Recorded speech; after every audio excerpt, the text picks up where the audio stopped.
Elon Musk is one of the most talked about people in the world.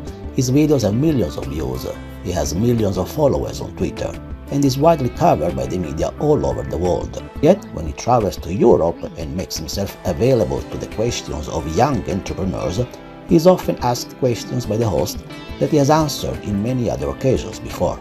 This happened also at Vivatech, the technology event in Paris that has become one of the most important technology gatherings in Europe. Musk was asked about Tesla, SpaceX, and, no surprise, Twitter. So for the first 45 minutes of the conversation, it was pretty much a déjà vu, or a déjà vu. We had to wait until the Q&A section to hear some new updates. And the Q&A section was actually quite chaotic. Everyone was trying to ask a question or promote a product, and judging from the warning of Musk and the host, there was quite a commotion in front of the stage. But somehow, a young French kid was given the microphone. And, through an English-speaking adult, he posed a simple question that prompted Musk to unveil some details that had not been covered by the mainstream media before. The kid simply asked Musk for an update on Neuralink. Responded by saying that the company is making good progress, but also that when human trials are involved, the times are really long. And here is the update. So Neuralink is, first of all, I want to assure everyone, if you may be worried about Neuralink, that you will see Neuralink is going to be a fairly slow process because anything that's done in humans, it's very slow. So sometimes people think that this suddenly we're going to be chipping everyone's head, and then before they know it, everyone's connected to the internet, and then we're in trouble with your brain. So it's going to happen very slowly.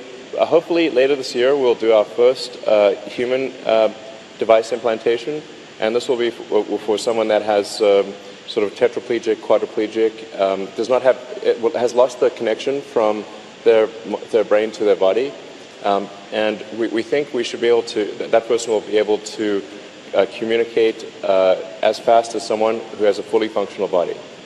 So that's going to be a big deal, and we see a path beyond that to actually transfer the signals from the motor cortex of the brain to past the injury in the spinal cord and actually enable someone's body to be used again. So essentially shunting the signals past the broken point and restore potentially full body use to someone that has completely lost the connection.